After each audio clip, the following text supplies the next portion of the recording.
Hey, what's going on YouTube? That's it, TZ here, just bringing you guys another video. This is actually a redo video of two videos that I did last year. And in those videos, the sound quality was really bad.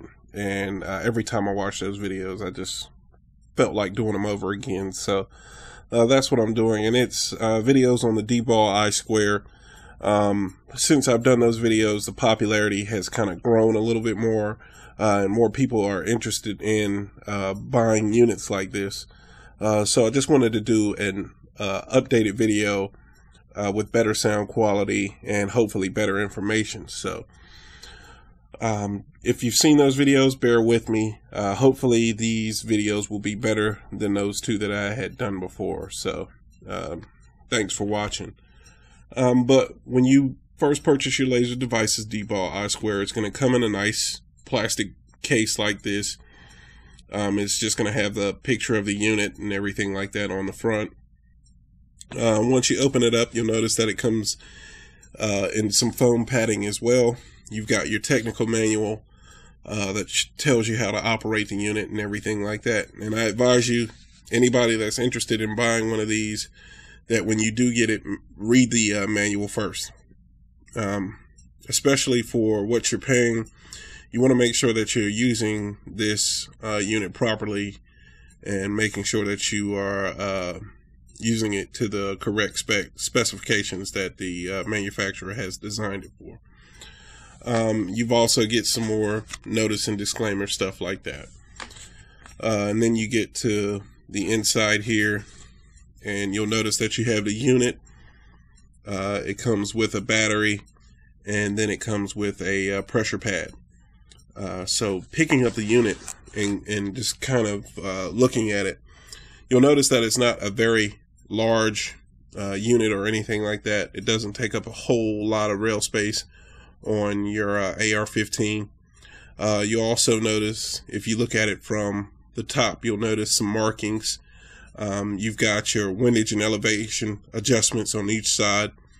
This side right here that I'm touching, this is the visible laser, and the other side is the infrared laser. You've also got a manual dome switch where you can operate the unit. And then you've got some markings here for the battery, telling you how to insert the battery.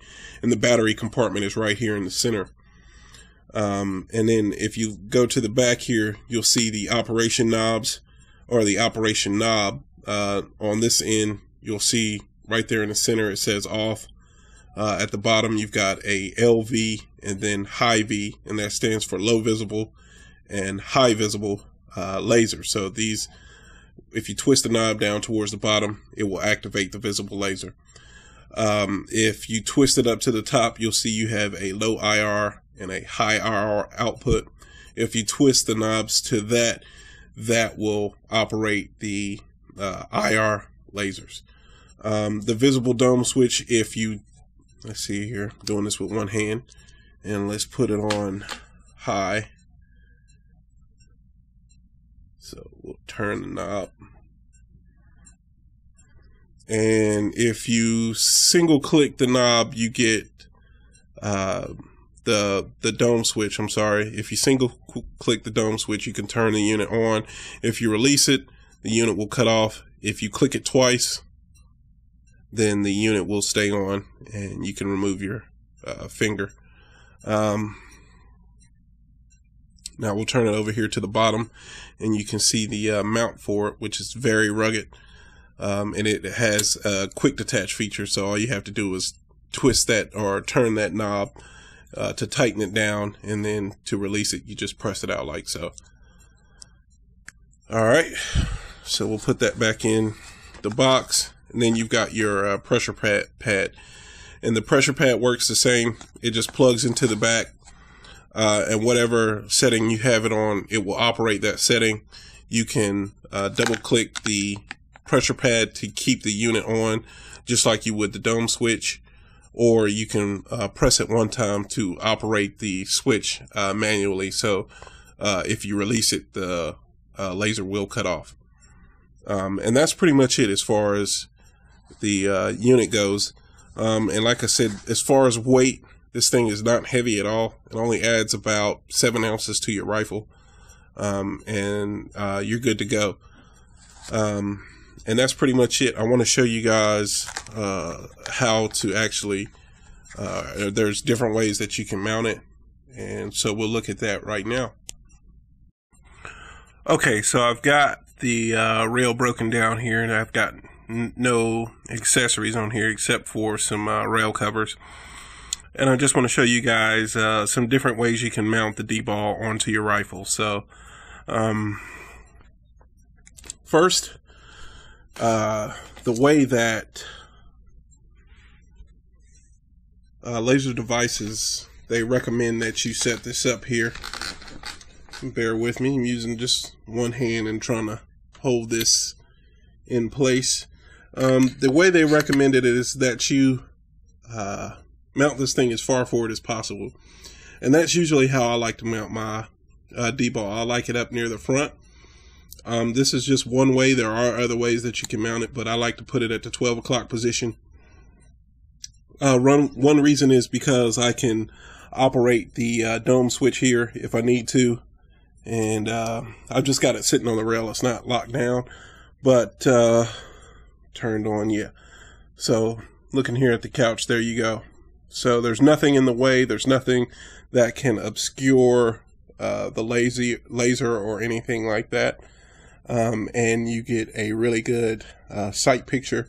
The system is easier to zero, and that's one of the downsides of the Dbal, is that the IR beam and the visible beam are not slaved together, so you have to zero those individually.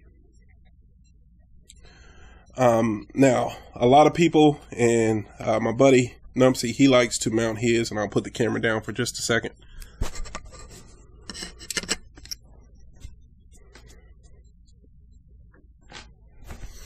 My buddy Numpsy, he likes to mount his near the rear. Let's see if we can get it to focus in here.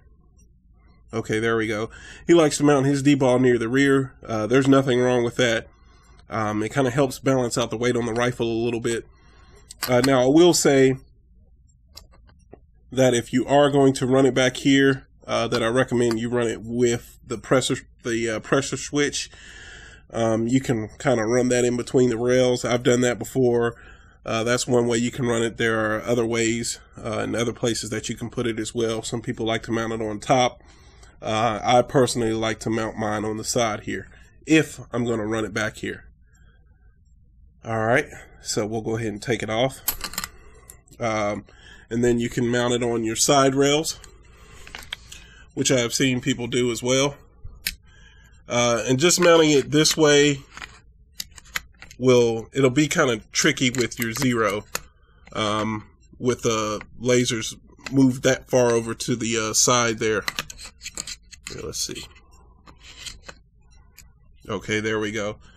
And as you can see, it's mounted on the side, and then it kind of distributes the weight funny, and it can feel a little off balance. But other than that, that's just some of the ways that you can mount your Dbal. There are other ways that you can mount it as well. You can obviously mount it on the other side if you want to. I would not recommend mounting it on the bottom. The reason why I say that is, one, you lose your ability to activate the dome switch. Unless you can figure out some sort of certain configuration, it's going to be tough to use it. You might have a pressure switch or something like that, and it may work. But you also want to think about if you're using something to post the weapon up on, let's say if you have a bipod or something like that, depending on the rail system that you're using, it may not be the best idea to mount it on the bottom. And now what I'll do is I'll show you how I set up my Dbal and the configuration that works best for me on this style of rifle, which is an 11.5 inch SBR. With longer rail systems, you obviously get that much more usability in the Dbal. You have much more flexibility as where you want to mount it and where you want to put it. on a shorter rail system or a shorter rifle, you have less rail space. So something longer barrel, longer rail system is going to make it that much, give you that much of an advantage over something shorter like this. So now I'm going to show you how I like to set up my rifle. Okay, and here's how I like to set up my rifle using the Dbal. Notice that I don't use a pressure switch at all. The lighting is kind of bad, but I don't use the pressure switch. And what I do is I mount my flashlight here, my scout light. I mount it on the right side, and I run the factory pressure pad to right here in the corner. Now what this does is it gives me the ability to operate the flashlight, and then if I need to, I can run the visible laser. Now some will say, well, you can't operate them at the same time, but what I can do is cut the laser on and then run the light. So you can see it here. It's going to wash out in the camera, but you can clearly see the red laser and the light at the same time. And it may not show up in the camera, but you can obviously see it in person. Now like I said, what this does is that puts all of the controls up forward where I like to run my hand anyway. So I can easily just move my thumb up here and then get back on the flashlight if I need to.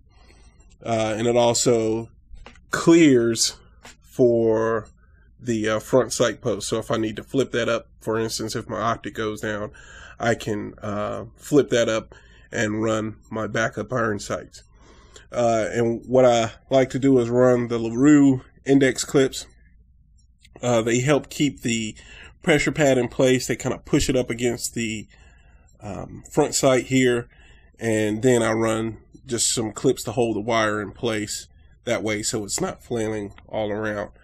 And you can see on this side as well how I have it mounted. So these are just some of the options that you can run with the Dbal on an AR-15 style platform. Guys run them on AKs. They tend to run them a little bit differently because of the way the sighting system is on an AK. And I see guys typically run that on either the 9 o'clock or the 3 o'clock position on their rail. They normally don't run them up front because it blocks the sight picture. So these are just some of the options that you can do, and I'll zoom in so you guys can kind of see just how it looks and how the wiring and configuration is for me. And like I say, there's more than one way to actually run this system and get it to work properly or work best for you. So I hope you guys enjoyed the video. If you have any questions about the Dbal or this setup, feel free to leave questions below, and like, comment, and share. Thanks for watching.